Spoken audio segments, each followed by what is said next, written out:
I really think the Republican Party broadly has a huge opportunity in front of us. We're a people party now, and you have to listen to the grassroots.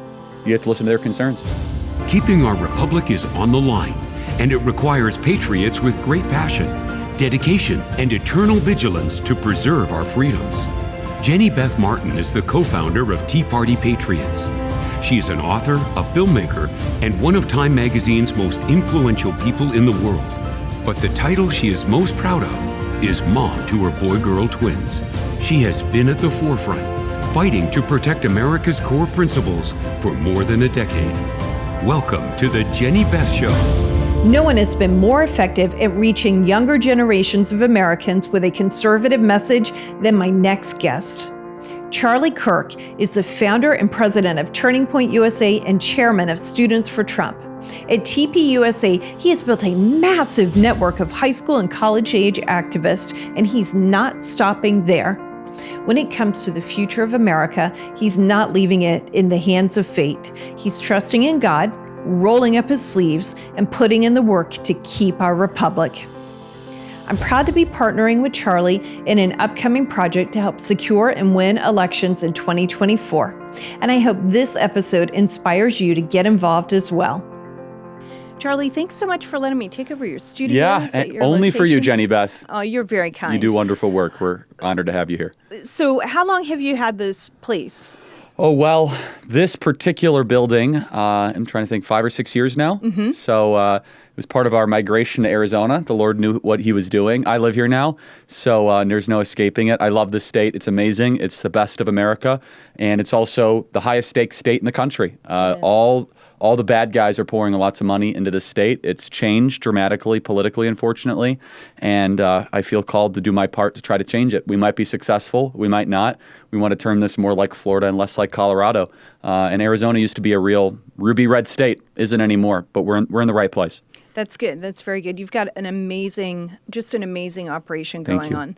So one of the things that I've noticed that you and Turning Point Action are doing, you have focused a lot on high school kids and Yes. college kids, and now you're expanding into churches and with Yep. Turning Point Action, even with adults. Can you talk a little bit about some of the changes and how you're reaching out also to adults and not just kids? Yeah, I mean, as I get older, the organization kind of grows with us. The church thing's really fun. I never thought I'd be getting into the church world. I've been a Christian since I was in 5th grade, gave my life to the Lord. I kind of stayed away from ever mixing politics and religion because that's how I was raised.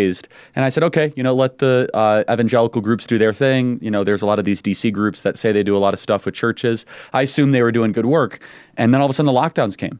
Right. And 99% of pastors cowered in fear when they took Easter and Pentecost away. And they said, oh, Romans 13, I got to shut down, listen to the government. I was like, whoa, I thought you guys were bold and courageous. You guys are cowards.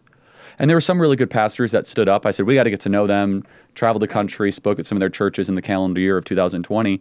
And then the second reason we got involved in the church space is all of a sudden these churches preaching to empty auditoriums are telling me America's a systemically racist country and white privilege. Like, what is going on here? Right. And so we felt called from our role, from a cultural civic engagement role, to try to strengthen and wake up the church, to excommunicate wokeism from the church. And so we're doing our part. We have over 2,000 member pastor and churches now, huge pastor summits. The Lord has been super blessed. And so, and then Turning Point Action, watch out. We're taking over state parties. We're holding the RNC accountable. We're getting rid of the Vichy French Republicans.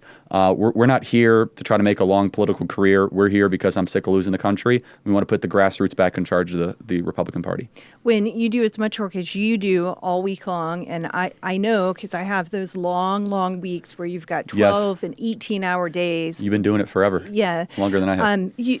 You don't want to see the people who are just taking it all for granted and throwing it away. And you want to make sure that you're helping the people who care about the country be equipped to take care of the country. Yeah, absolutely. And, I really think the Republican Party broadly has a huge opportunity in front of us. This primary is largely a distraction, but we're already seeing some really positive themes that the people in charge of the Republican Party are not the donors of Aspen or the Hamptons.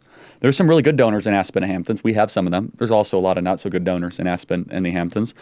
We're a people party now, and you have to listen to the grassroots. You have to listen to their concerns. You got to go to the podcast that asks you the tough questions, right? You just can't keep on going to the same sort of, let's support Ukraine podcast hour or whatever stupid thing that they do on cable television now. The party has profoundly gone through a metamorphosis. And Donald Trump is to credit for that, like without a doubt. And Jenny Beth, you deserve credit. You were the grassroots movement that really led to Trump. And Trump, I think, spoke at some of your events like 10 years ago, if I'm not mistaken, right? Did. He saw the power of the Tea Party movement before anybody else, grassroots, great energy. And, it kind of like Tea Party, MAGA, and now we have this amazing coalition of all those elements together. So that's really exciting. And at Turning Point Action, we're really focused on precinct development. And again, people ask me, what does the strategy look like? Well, what does the success look like? I want the Republican Party to be as conservative as their voters. That shouldn't have to be a huge ask, right? It shouldn't be. So you take like South Dakota, North Dakota, Nebraska, Kansas. I wouldn't say that most of their senators are Democrats, but they're certainly not nearly voting as conservative as their voters are. So let's just fix that. That's an easy ask, and that's our current mission.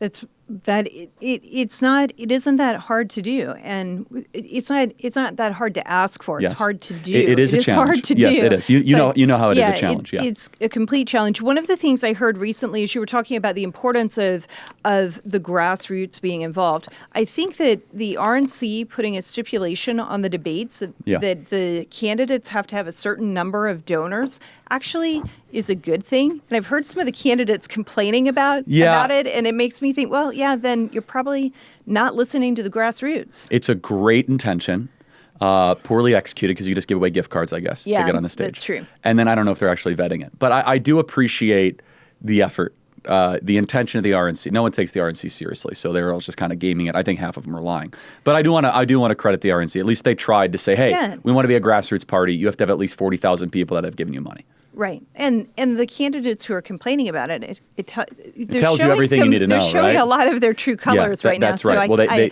I like that. It also shows, they can't draw crowds. They can't draw support, right? So, look, the Republican Party is no longer the party of the Chamber of Commerce, no longer the party of billionaire oligarchs. We've kicked those people out of our party a long time ago, thanks to Donald Trump. And that means we are going to be in a funding deficit for a considerable time.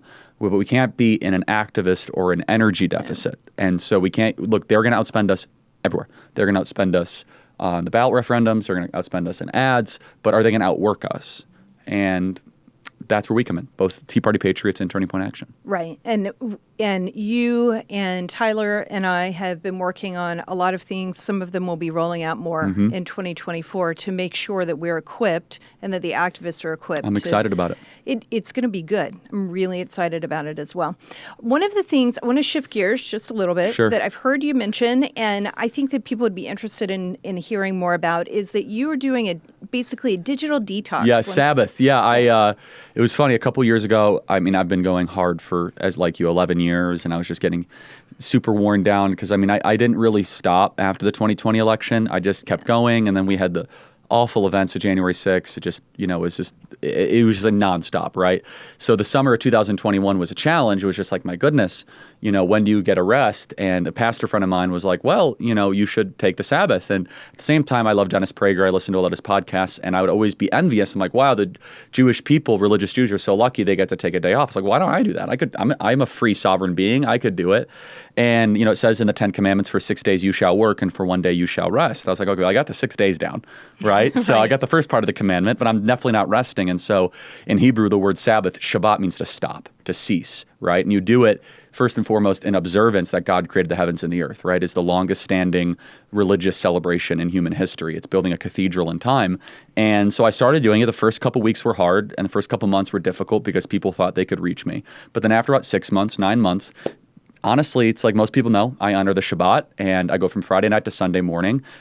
Some people say, hey, Sunday's the Shabbat. That's fine. You guys do whatever you want. I'm not even saying you're honor bound, like you're biblically bound to do it, but I know that I rest better on Saturday than Sunday. Sunday is a day before work. Right. I'm already thinking about it, so it works for me, and it's honestly profoundly changed my life. 36 hours, no phone. My team loves it. Because they, I kind of lay off of them for a little bit. Yeah. But it's honestly, I think it preserves us, hopefully the organization and me, to come and fight for the next 40 years, right? Because we're in this for the long haul. We're not going to save America overnight. We're going to have victories hopefully pretty quick, but the long-term accomplishment is going to be multi-generational. And I think the Lord gives us that commandment because he loves us, and it allows you to say, hey, for 6 days, I'm going to go as hard as I can. and then I'm just going to kind of rest, stop, cease from activity. So as we're recording, having this conversation tonight, I was just planning our Shabbat dinner tonight, and family, turn the phones off, and we'll be back on the grid Sunday morning. It's great. And you've got a very small child, and hopefully you'll have more kids. That is the prayer. It's a good way to spend that time and to know you're going to have that time with them. Yeah, and so there's some debates in Christian circles. Are you commanded to honor the Sabbath the way the Jews are? I actually am not that interested in those debates. I'm saying you're missing out if you're not. Yeah. So in no ways is it against the Bible to honor the Sabbath, right? But I think you're missing out. I think you're missing out on one of the great delights of life, and studying the Ten Commandments, which I think is one of the great moral accomplishments, honestly, in the history of our species. I think it's the commandment that allows the other commandments to make possible. So if you honor the Sabbath, you're more likely to have a beautiful family. You're more likely to honor your parents. You're more likely to not covet. Right. You're more likely to honor your God and have no other gods before him. So I think it's the gateway to the other 9 commandments. That's really, really good. And I think that a lot of younger people, like in your audience, need to understand that taking a little bit of time off from their phone. It's amazing. Yeah, they need that time Your away. identity is not through your device. And it recenters you. You could journal. Some people say, oh, well, Charlie, will you ride in a car? Yeah, I'll ride in a car. I won't work, though. That's the difference. I will not do work, because that's what the commandment says. Right. No work. And so, I might watch a college football game if it's on, something that I enjoy, something that decompresses me. Right. But honestly, the best Sabbaths are the ones where I have no devices, right? And I'm just reading, and I'm just with family, or I'm with friends.